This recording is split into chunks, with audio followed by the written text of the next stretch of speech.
نحمده ونصلي على رسوله الكريم أما بعد.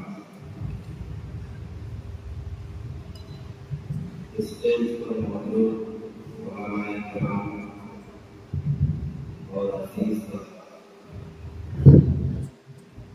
جیسا کہ آپ حضرات کو معلوم ہے کہ 15 اگست 1947 کو یہ ملک آزاد ہوا اور آپ جانتے ہیں کہ اس ملک کے اندر انگریزوں نے ڈومین حاصل کیا 1601 تک ملک کے مشہور و معروف شہر کلکتہ کے اندر انگریزی تاجروں اور بزنس مین نے وہاں ایک کمپنی کی بنیاد رکھی جس کا نام رکھا ایسٹ انڈیا کمپنی، اور اس کمپنی کے تھرو اطراف اور علاقے میں اپنا اثر و رسوخ قائم کرنا شروع کیا۔ سب سے پہلے راجاؤں اور مہاراجاؤں کو اسی طریقے سے ملک کے مختلف شہروں کے نواب اپنے زیر تسلط دینا شروع کیا اور آہستہ آہستہ حکومت کی طرف بڑھنے لگے، یہاں تک کہ اپنی نجی اور پرسنل خود قائم کرے، اور اس طریقے سے انہوں نے ملک پر مکمل طور پر کنٹرول حاصل کر لیا۔ جب اس زمانے کے مقتدر اور سیاسی علوم کے ماہرین کو اس بات کا احساس ہوا کہ یہ ملک مغلوب ہوتا چلا جا رہا ہے، ایسے حالات میں بڑی تحریکیں چلی۔ ان تحریکوں میں ایک نمایاں تحریک 1857 کی تحریک ہے۔ 1857 کی تحریک نے پورے ملک کے اندر ہلچل مچا دیا تھا، اور ہندوستان کے رہنے والے ایک ایک شخص کے قلب و دل کے اندر یہ بات سرایت کرنے کی پوری کوشش کی گئی کہ یہ ملک اب آزاد نہیں ہے اور یہاں کے رہنے والے مکمل طور پر غلام ہو چکے ہیں۔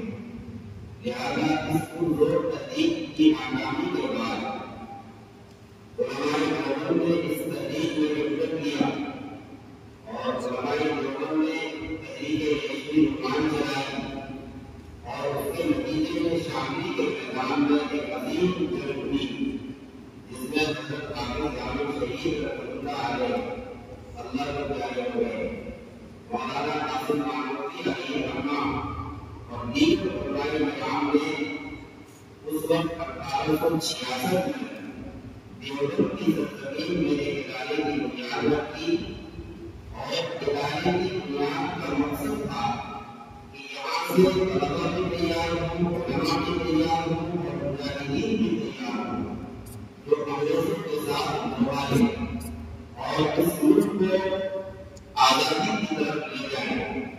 چنانچہ اس کوشش میں مسلسل لگے رہے، اور اس کے بعد ایک عظیم ہستی جن کا نام سہیل سے لکھے جانے میں قابل ہے وہ ہے شیخ الہند۔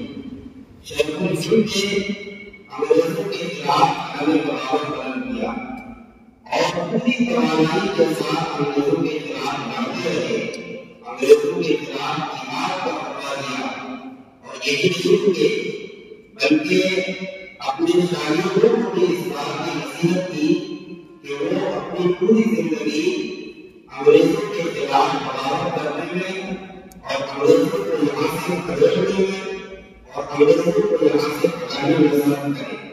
اس کے نتیجے میں حضرت مفتی کفایت اللہ، اسی طریقے سے حضرت شیخ الاسلام مولانا حسین احمد مدنی، اسی طریقے سے حضرت جعفر علیسی رحمۃ اللہ علیہ اور دیگر علماء کرام بہت ہوتے ہیں، اور اپنے استاد کی اس وسیع کو بروقار لاتے ہوئے ہندوستان کو آزاد کرنے کے لیے اپنی پوری توانائی صرف کی۔ آپ کو معلوم ہونا چاہیے کہ کہ حضرت مولانا حسین احمد مدنی نور اللہ مرکزہ ان کا پورا خاندان مدینہ منتقل ہو چکا تھا. اس وقت جب انگریز یہاں پر پوری طرح غالب تھے اور حضرت شیخ الہند دیوبند میں بیٹھ کر پوری توانائی کے ساتھ تقریر و تحریر کے ذریعے سے انگریزوں کے خلاف لڑائی کر رہے تھے. ایسے نازک وقت میں انہوں نے جبکہ حضرت شیخ الاسلام مدینے کے اندر حضور علیہ السلام کے روضے کے سامنے بیٹھ کر بخاری کا درس دے رہے تھے اور تقریباً 17 سال تک حضرت نے آپ علیہ السلام کے روضے کے سامنے بیٹھ کر بخاری کا درس دیا اور محبت کا یہ عالم تھا کہ حضرت اپنی داڑھی مبارک سے حضور کے روضے پر دعا لگایا کرتے تھے. ایسے وقت میں ان کے استاد محترم نے ان کو یاد فرمایا. انہوں نے خط لکھا کہ عزیزاً ہندوستان کے اندر مسلمانوں کا ایمان بچنا مشکل ہو گیا ہے. یہاں کے لوگ غلام بن چکے ہیں. قرآن و حدیث کی اشاعت اور قرآن و حدیث کی نصیحتوں کو دور تک پہنچانا لوگوں کے قلب و جگر کے اندر سرایت کرنا مشکل ہو گیا ہے. ایسے حالات میں آپ کے اوپر لازم ہے کہ آپ وہاں سے یہاں تشریف لائیں اور جہاد میں شریک ہوں. چنانچہ اپنے استاد کی سچی وجہ سے اپنے استاد کے بلانے کی وجہ سے حضرت والا وہاں سے ہندوستان تشریف لائے اور اپنا پورا خاندان مدینے کو چھوڑ دیا اور دیوبند آ کر جہاد کی سرگرمی کرتے ہیں اور پوری توانائی حکومت کے ساتھ انگریزوں کے خلاف لڑتے رہے اور آخر تک لڑتے رہے تاکہ انگریزوں کو یہاں سے بھگانے پر اور ان کو بھاگنے پر مجبور کر دیا. چنانچہ 1947 میں انگریز یہاں سے بھاگے. 1601 میں آئے تھے جب جہانگیر کی حکومت تھی اور 1947 میں بھاگے جب بہادر شاہ ظفر کی حکومت تھی. بہادر شاہ ظفر کو انگریزوں نے بہت ستایا تھا اور ان پر ظلم کر کے مجبور بھیج دیا تھا. وہاں پر آج بھی ان کا مزار موجود ہے اور ان کی قبر موجود ہے جہاں ہمارے ملک کے recently prime minister mister Modi sahab کا تشریف لے جا چکے ہیں. میرے محترم اور عزیز بچوں، یہ آزادی ہمیں بہت مشکل سے ملی ہے. اس لیے ہم سب کو اس آزادی کی قدر کرنی چاہیے. اپنے ملک سے محبت، یہاں کے رہنے والوں سے محبت اور نفرت کو دور کرنا چاہیے. بعض لوگ ملک کے اندر فساد مچانا چاہتے ہیں، نفرت کو بڑھاوا دینا چاہتے ہیں اور نفرت پھیلا کر ایک طرح سے حکومت کرنا چاہتے ہیں. ہم سب ایسے لوگوں کے خلاف ہیں. ہمارے علماء کی قربانی اور یہاں کی سرزمین ہمارے علماء کی قربانیوں سے زمین ہے.